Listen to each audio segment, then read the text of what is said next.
I originally had a plan for this episode, some catchy title to go with it, but I guess I'll just start figuring out the title as I am editing it or making it into a video as I always do. Yeah, it's another late night here. Not really late as it was last time. It's only about 1:30ish, maybe. But I'm done with my work day. I have the next 2 days off and planning on spending it with, the girl. Having a good time around here. Maybe do some other things, play some games. I guess that's what I'll transition into, actually, because I do have a couple things I'd like to say about that. It was my whole video game history. I used to be a pretty devout console player, and granted, I wasn't a part of this whole PC console war, and I don't really want to start that nonsense because both have their things that they're useful for and all that. But the PC gaming was far off from what I thought I would be doing. I didn't really get a game console until what was it? If you want to count, Game Boy as a game console. That was my first one, a Game Boy Pocket. I got it for Christmas one year with Pokemon Yellow, which, is also my favorite Pokemon game besides Heart Gold. A little trivia. But as for a home console, I didn't really have one until I must have been at least probably about 10. I was young enough to exist before, to have had, I think I had a Genesis at one point, or it was given to us, and I don't know what game I had on it. I remember playing Sonic maybe, but my mom packed it up or something, and I didn't play that much. I got a PS1, and it was distinctly the small one, the little tiny compact one. I remember this because it had just came out, and I was excited. And the first time I got it was Christmas, and I remember which house I was in because down the street was where my friend Nick lived, and his house burned down that Christmas, and it was pretty surreal. And thinking back on it, I don't know. I was a kid, so I was kind of sheltered. It was weird. It was weird. I didn't really grasp the gravity of a house fire, and I did good. I called the fire department and everything, but I was just so ecstatic. I got a PS1 and Tony Hawk's Pro Skater. And it was Tony Hawk's Pro Skater 1 because I was really into skateboarding. I still am, and I remember playing that and asking if he liked to play, and he was like, no. And I was like, oh, okay, more for me or something, but I was a little shithead. But I was also 10. What the fuck am I gonna... I didn't know how to console somebody when I was fucking 10. What the fuck am I supposed to do? But, that's enough of that heavy topic. It was just, that was the first time I got one. And from there, I got more games. I didn't really get the benefit of going out and buying new games often. And when I did, it was always the really shitty ones. Because I rocked a PS1 for a very, very long time.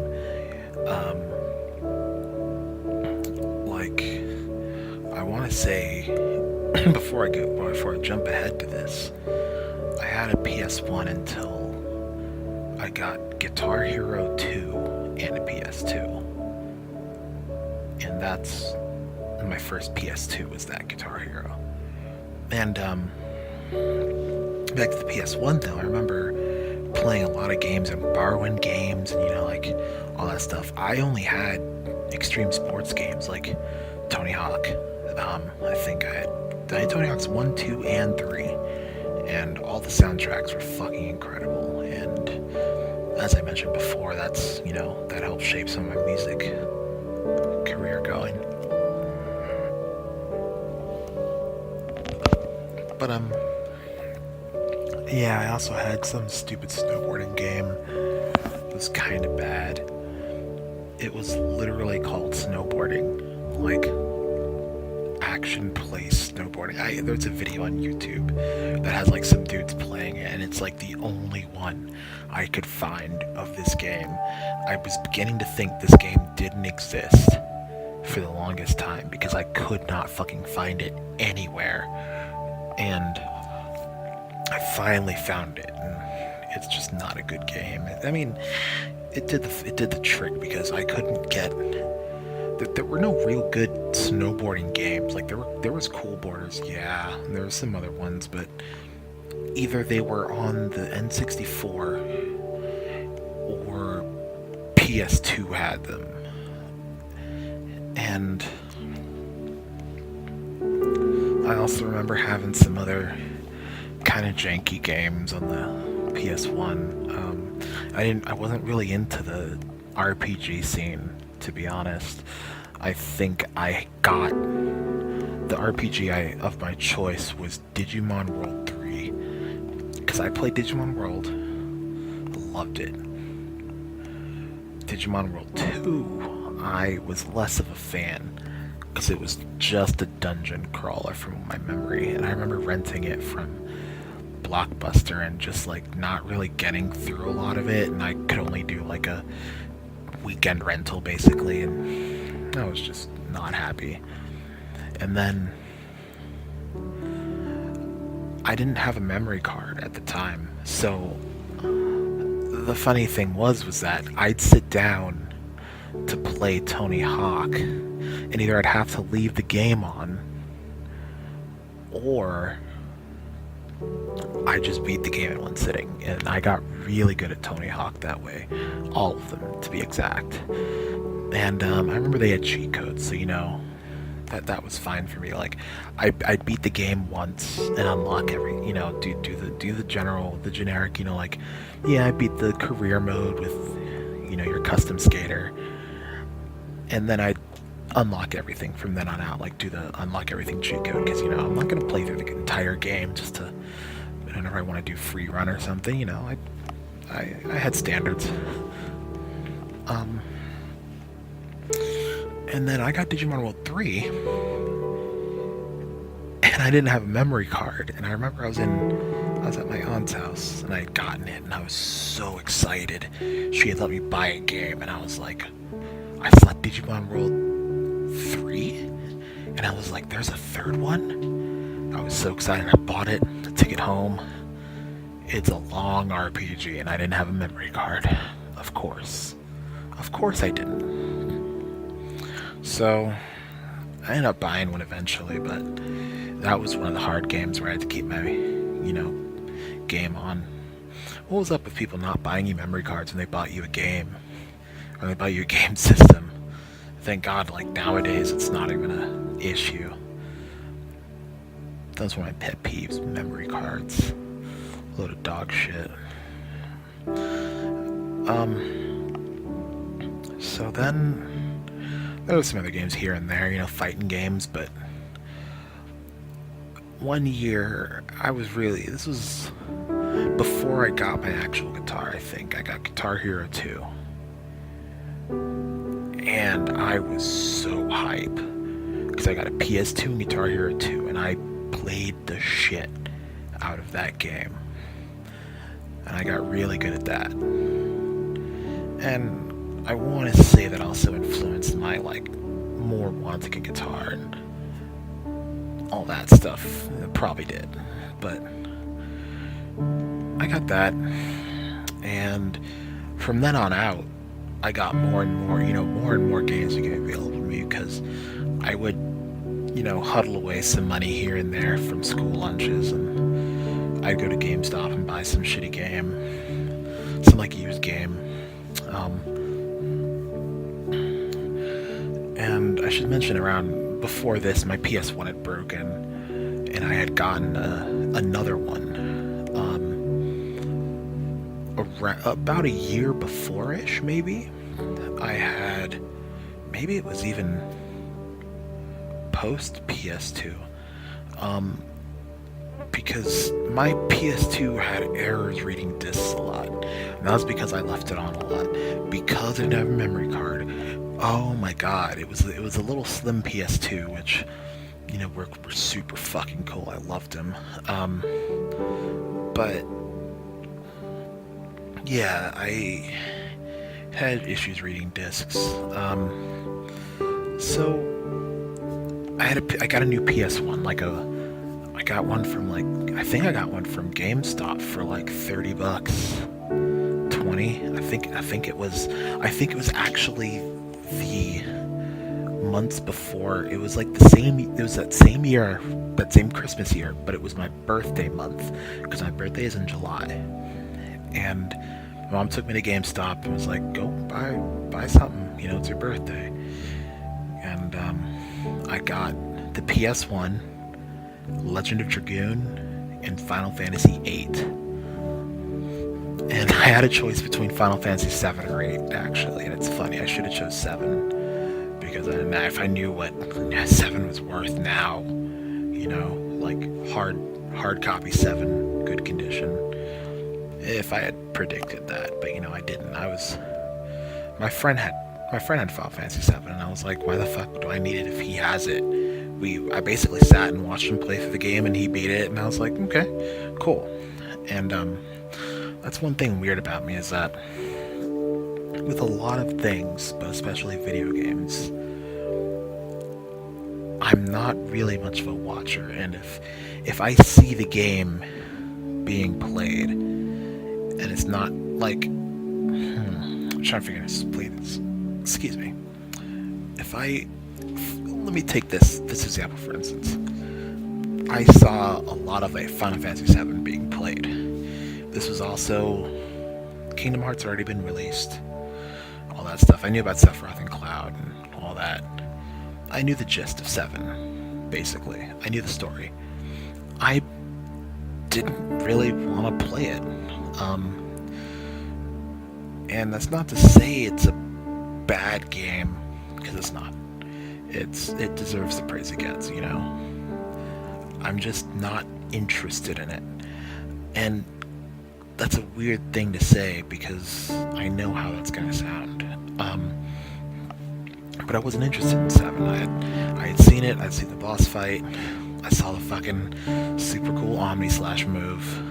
I watched my friend beat the game. He couldn't beat Sephiroth. He was dying so much. And then he brought it over, and he's like, dude, I really want to play this game. I'm like, dude, let's fucking sit down and play it. So we sat down, we played it, we were chatting, because, this is the time when I had a friend over in the weekend, and he'd spend the night for a couple days. And I'd go over to his house, or he'd just come over at random sometimes, and we'd fucking chill all the time. And we were just shooting the shit, playing games, and he beat Sephiroth, and I was there, and he's like, it's like, we're good luck, together we are the fucking luck amplification, whatever. But and so I had seen it, I had experienced it, that was I got hype, because I was excited. I was like, dude, that's so fucking cool if we did it. Anyway, so I picked up 8, and I really liked 8. I think 8 gets a lot more shit than it deserves. I'm not going to consider it the perfect game, but I love it. It's dear to me. I know it can be broken. I accept all the faults it has, and I just love the game. and that does have something to do with me being a graphics whore. I do admit, games could have not bad graphics, but like comparatively to like a Crisis or something, if I get like a low poly game, I'm still gonna enjoy it if the gameplay's solid. If it has style and keeps up with it, I'm gonna love it. But like around that time, I wasn't in that school of thought. I was like, I want the graphics to be pushed and all that, and like I didn't see the charm of the sprites of Seven, all that stuff. So I don't know. And I also played Legend of Dragoon. And Legend of Dragoon is my favorite RPG of the PS1 era. Even having, seen, witnessed, played a little bit of, played through sort of FF7, Legend of Dragoon is still my favorite. But yeah, I remember nights sitting in the summer nights in my house, and I would sit there and play those games on like a really shitty CRT TV. It was really tiny, and it was sitting beside my bed, and I had a memory card finally, so that was cool. Anyways, I got the PS2, and then I got dot hack infection, and I absolutely love the dot hack games, and I just absolutely love them. They're so cool. And I left my PS2 on for that game for quite a while because I didn't have a memory card. And it also let me get kind of good at that game because, like, if you died in dot hack, I didn't have a memory card to retry the save file from. There were no checkpoints. It was an RPG. They expected you to have a fucking memory card. So I got decent enough at that game to, push on and completed like basically act one of the first game without a memory card. Then I finally got one and powered through. I had like 200 or 300 hours on that game, and like I played a lot, but I think about 100 of them were idle, and the other 100 was like playtime, and loved it. I had a lot of PS2 games here and there. My friend, I wasn't 18 or whatever, so I couldn't buy it. But my friend was able to snag me a couple of Tenchu and Red Ninja games. The Red Ninja game, not plural. I liked it. It's not good, but I enjoyed it. I had a good time. Mostly stringing people up and like cutting them with the wire and shit. Cool as fuck. I also, around these times, I had gotten a Game Boy Advance, and that was like my console of choice. Like, I played the fuck out of the Game Boy and PS2. I wasn't really a brand whore or anything. I wasn't like a fanboy for Sony or a fanboy for Nintendo or something. I never did get to own an Xbox, but that was more just because my family couldn't afford it or something. Or I had a PS2. My hands were full, and I lucked out. I had a PS2 and a Game Boy Advance. I had some games on the Game Boy Advance, and that was a fun system. My first game I got with a Game Boy Advance ever was Kingdom Hearts Chain of Memories. Another game that I believe gets way more flack than it deserves, but that's another argument for another time. I had the SP, the folding one with the light. It was awesome. I love that thing. I could play it under the covers and get comfy. It was great. I'd bring it to school. Felt like a cell phone because I would flip it out. I could set it up like a little computer and play like Fire Emblem or something. It was cool as shit. I love that game. I love that game console. Fond memories. Yeah, and then I got more into video gaming and all that stuff. And I really wanted a computer to play games on.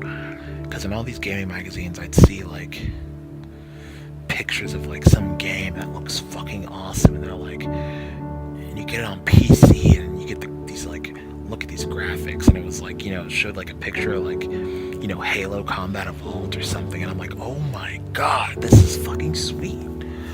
And that's when I started getting into more PC games, and that's when I got into not really got into MMOs, but that's when I got interested in them. I played a lot of Ragnarok.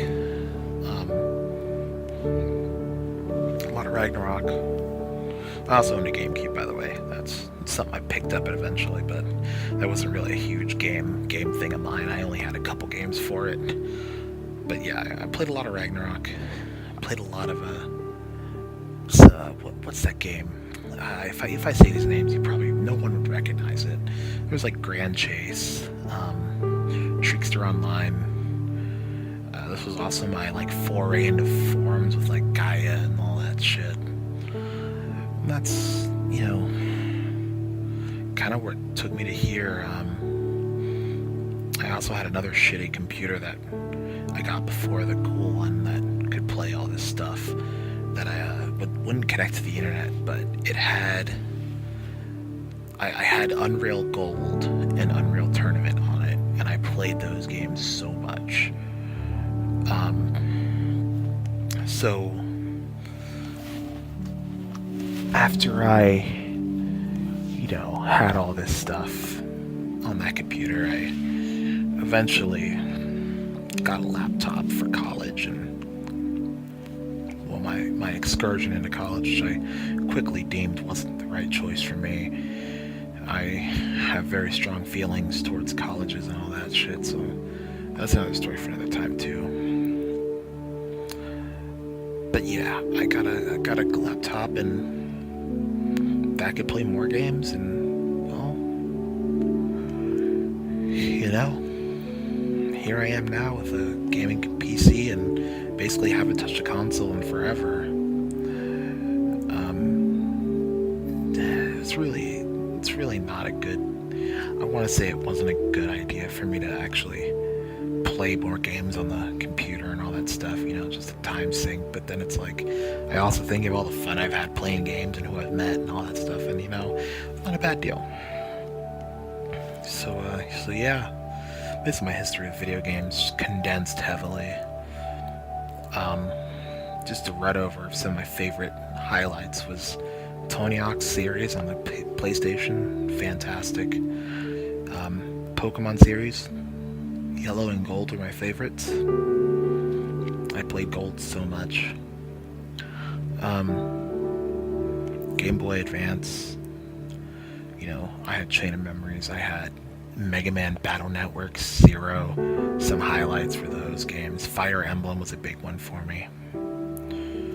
PS1, Legend of Dragoon, classic. I already mentioned PS1, but going back through my head and just thinking about all this. PS2, Guitar Hero series, fantastic. And gotta get it up for the RPGs, Dot Hack, fucking FF10. I wasn't a huge fan of FF10, but I did play it. Had some good games on PS2. And yeah, this is where we are now. Played Nier Automata and basically considered it the pinnacle of my modern gaming. I haven't played a game better than that in a very long time, or wanted to finish a game nearly as much.